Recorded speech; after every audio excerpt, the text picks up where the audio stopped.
guys. You guys waiting. There he is, Danny Jacobs. I'm going to turn it over. If Keith wants to come up.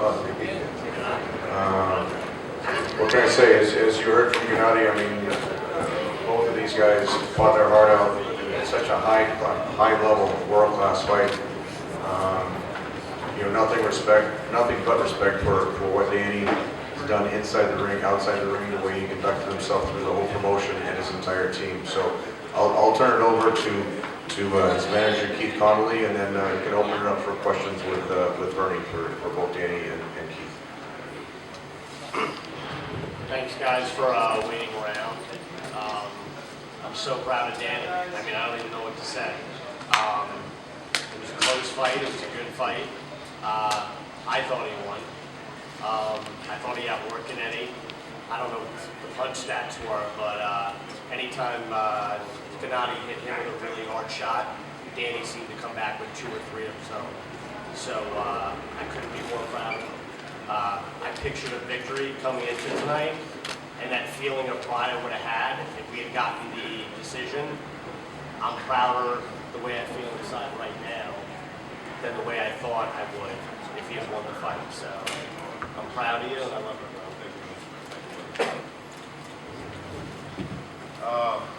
You guys want to say? No, talk to the people, Jay, please. Talk to the people. Well. My son said to talk to the people, so I shall.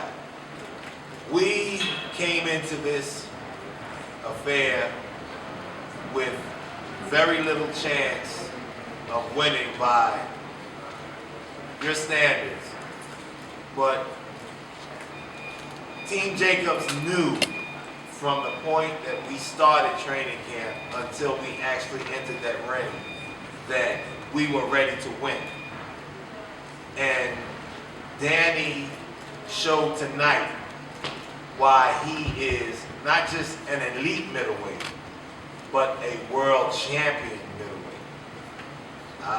Keith just expressed the fact that he was really proud of him, but I don't think there's anybody in here as proud of Danny as I am. We've been on this quest for supremacy since he was 14 years old. And I've watched him grow into a strong, intelligent, charismatic man and a fantastic fighter. They often say that great trainers are only great by the athletes that they work with. Tonight, my son made me great. I love you.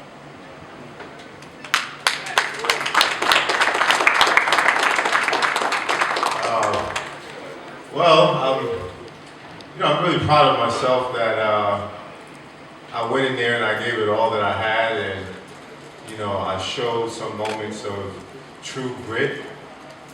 And the fight didn't go in my favor, although I do really felt like I won that fight.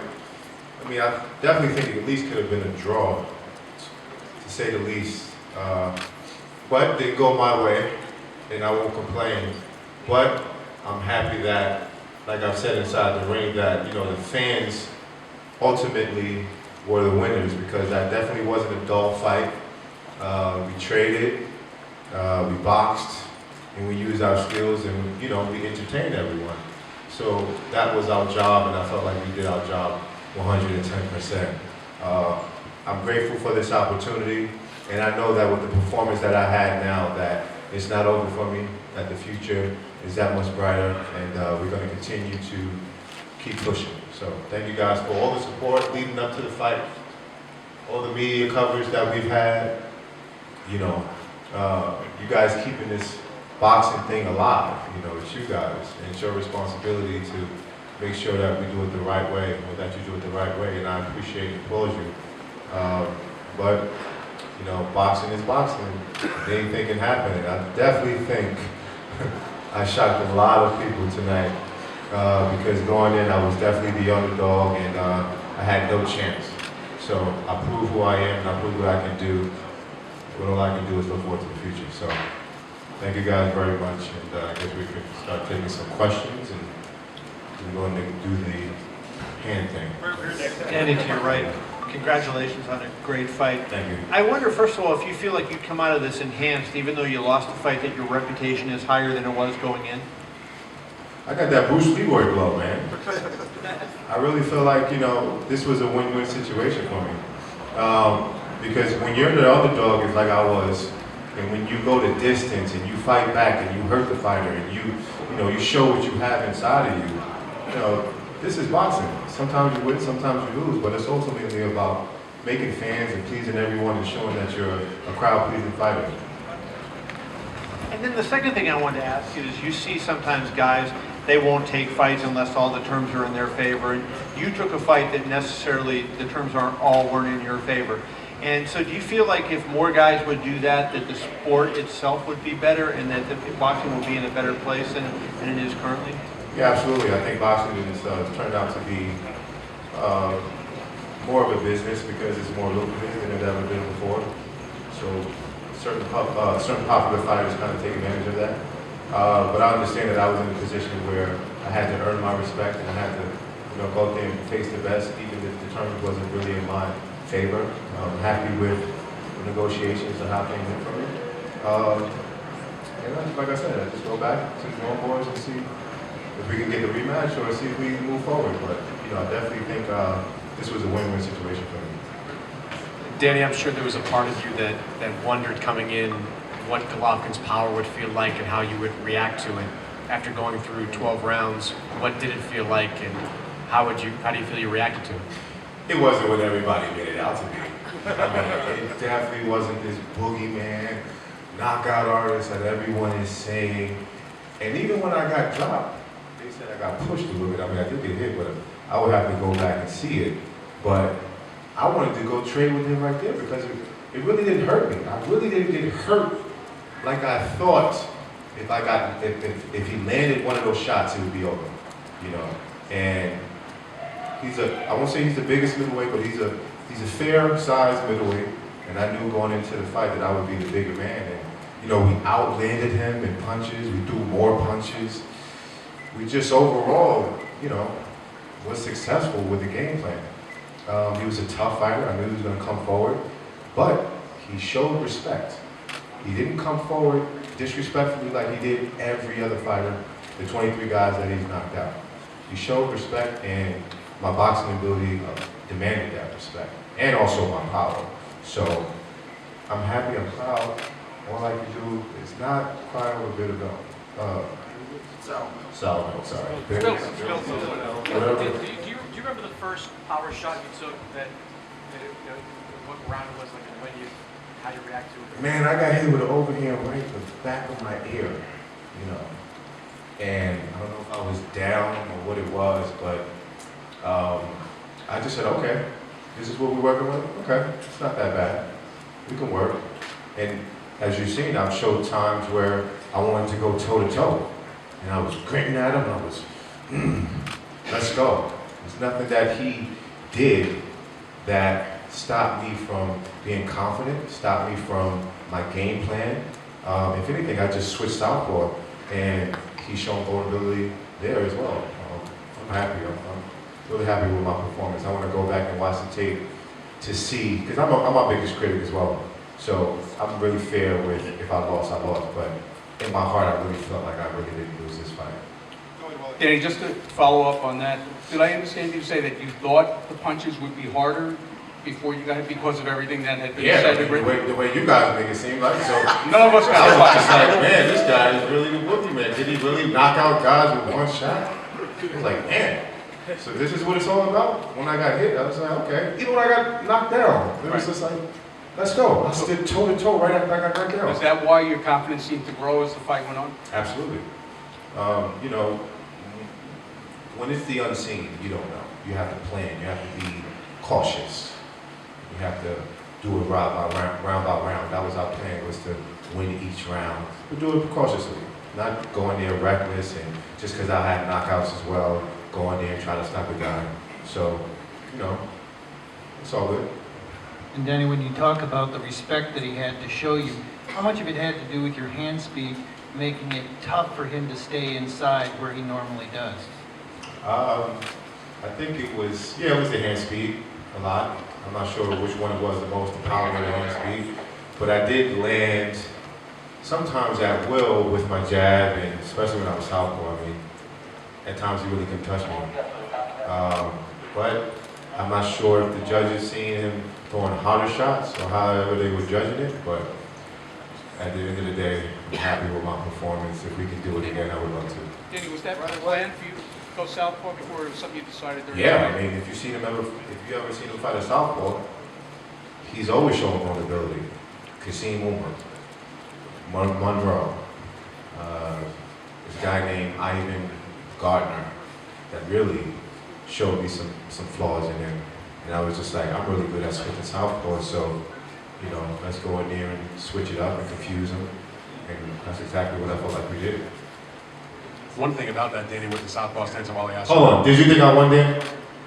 I had the fight 115 to 112 for Triple G. Oh, jeez. But you fought a hell of a fight. Guys, hard. I shouldn't have asked him. I should have asked probably somebody else. One of my fans, I probably should have. Go ahead, Dan. I love you anyway. Thank you, brother. No, but if it was working so well southpaw, why didn't you stay there? You only did it a couple of times and for kind of short stretches earlier in the fight. Did you think about staying there much longer because you said you saw the flaws? Yeah, well, you know, the game plan was to not stay southpaw. The game plan was just confusing. And I do southpaw very well, I do it as well as orthodox. So that's why it probably wasn't the best idea to stay southpaw. But, I mean, you see him missing, you see him not really being able to land, especially those hard right hands that he normally goes. So, yeah. One other question then. A lot of the discussion has been about how you took Gennady Golovkin's punching power and it wasn't as much as you thought it might be. My question for you is, do you feel like you landed your best punch on him, and what was your thought and how he reacted to your punching power? Because your power was a little bit downplayed coming in because of the knockout streak that was so much greater than the one you were working on. I definitely thought I hurt him maybe 2 times in the fight. Not hurt him enough to where he'll go down, but I definitely seen him back up, and when I hit him with a body shot, a hard body shot, I heard him go, ugh, you know, so, I mean, he's a man. And when I was looking at him, the face-off, that's all I seen. I didn't see anything that you guys made him out to be. I seen a man that could be hurt, and that's what the mentality that I had going inside that ring. Danny, how important was it for you? I know you rehydrated to maybe well above 170. Did that extra weight help you accomplish, take those punches a little bit more effectively? One would know. I would have no idea. I just know that I'm a big middleweight. And I know he's not the biggest middleweight, even though he's a big puncher. Really didn't seem to hurt me that much. I don't know if the nutrition played a part, but we lost the weight very well. Chris Algieri helped me out and did a very, very good job of making sure that we weren't drained, like maybe some of the previous fights we had before. And we hydrated properly, make sure we can put our best foot forward. Danny, what did you weigh when you went in the ring? Huh? What did you weigh when you got in the ring? Probably about 175. Yeah. You spoke about this fight being your destiny, and at the end of that 11th round, when you were impressive to close it, you kind of pumped your chest. And what did that moment feel like? And as the fight went to the judges, how were you feeling? I was 100% confident that I was going to get this victory. When I was pumping my chest and I was, like I said, I was grinning at him and, showing that bravado, I was in the zone. And once you're in the zone, it's kind of hard to get you out. Like when Triple G is, get that momentum, it's kind of hard to stop him. So that was just me, showing what I had and letting him know that this ain't gonna be, one of those easy go-rounds like you've had in the past. Danny, congrats on a good fight. Thank you. Golovkin said that he thinks you deserve a rematch, but the sentiment was that's not going to be immediate because he's probably going to fight Saunders in June and then maybe Canelo in September. So if you don't get an immediate rematch, who do you go to next? I mean, that's not up to me. I have no idea who's out there. I have no idea. That's why I have a team to take care of those things. But you know, I'm confident that I can be the best middleweight in the world. I really feel like I got this victory tonight, and most importantly, we gain fans so that we can possibly get a rematch in the future, whether it happens tomorrow or next year. No matter. And lastly, there was a lot of chatter about the IBF second day weigh-in. Golovkin said that he felt like you weren't respecting the sport with the decision. I just wanted to see what your mindset was. No, it wasn't really so me being disrespectful. I mean, it's my prerogative to, want to get up at 6, 7 o'clock in the morning to do a weigh-in and to be restricted to 170 pounds. So it was mainly me just wanting to stay hydrated, not have to focus on the little things, even though I respect this boxing game.